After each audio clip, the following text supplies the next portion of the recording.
And now to Canada, where students are at loggerheads with authorities over massive tuition hikes in the French-speaking Quebec province. A court of appeal has upheld a previous ruling rejecting students' demand to scrap parts of a controversial law restricting their protest activity. Now authorities passed Special Law 78 in May after police clashed with protesters, arresting many of them. Student protest organizers must now give police a notice of at least 8 hours in advance of any demonstration or face hefty fines. On Sunday, thousands of students and their supporters took to the streets of Montreal to voice their opposition to government policies. Now, the rally was organized by the powerful student group known as CLASS.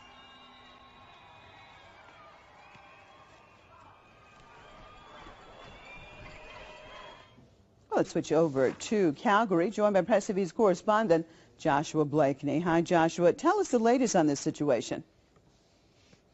Well, the students have reignited and recalibrated their protest, come to the streets to show the political class in Quebec that they're resilient and they're willing to persist with their demands for affordable education. Of course, many countries around the world, many countries in Europe, Cuba, Venezuela now have free education. The students of Quebec aren't asking for free education, but merely affordable education. Education that's not only accessible for the 1%, but accessible for the preponderance of citizens who have the ability to attain a higher education. And so the elite in Quebec were hoping that the students would disappear, would go back to their studies. They were indeed trying to entice them back to their studies with what they perceive to be generous offers.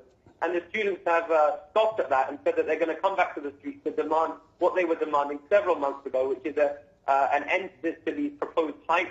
Of course, the political class in Quebec has proposed to defer the hikes to the next generation, which was, from the perspective of the students, a risible attempt to, defer the prohibition on education for working class people to a next generation. And so the students have been quite astute, it would appear. They've been quite politically smart and willing to, be in solidarity with one another. And so I think there's also an attempt among the student body to try and see the government of Jean Charest unseated.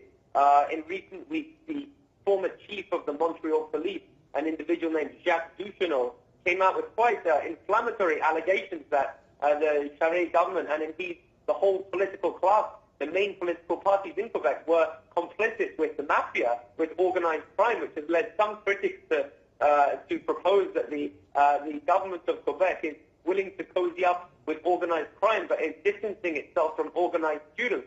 And so the anti-democratic elements within Quebec are increasingly more egregious. And the question becomes, will the students continue indefatigably to go to the streets and risk getting hefty fines? Because, of course, Bill 78 was enshrined. The state, in order to try and curtail and quell the protest, enshrined the highly draconian Bill 78. And that stated that, the Students' Union might not be able to collect dues from its constituents in order to have funds.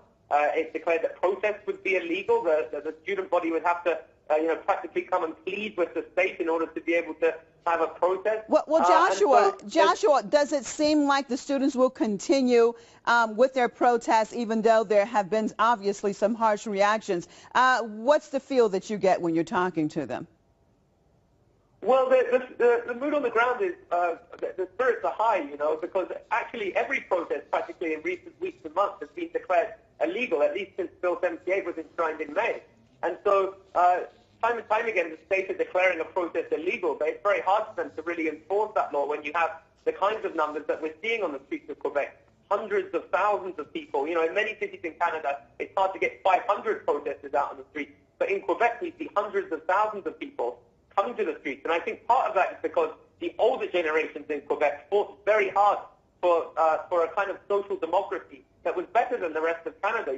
Half the tuition fees for education, better health care, more statism, more state intervention in the economy to try and make a more egalitarian society. And so where in other parts of Canada you might see parents discouraging and dissuading their youngsters from going to the streets in order to protest, in Quebec you see the adults and the parents coming to the streets with the students in order to show their discontent with the neoliberal austerity measures that are being implemented by the Charest government, which I reiterate has been exposed in a scandal in recent weeks as having had entanglement and having received largesse from the Mafia. And All right, Joshua. This is the reality.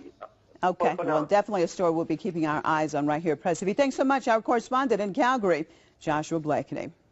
Well, continuing now and turning to Europe, where debt chaos continues to take its toll on the Eurozone. Now, the credit ratings agency Moody's changes the outlook on the top-rated economies of Germany, the Netherlands, and Luxembourg to negative. Now, the revised outlook on the AAA rating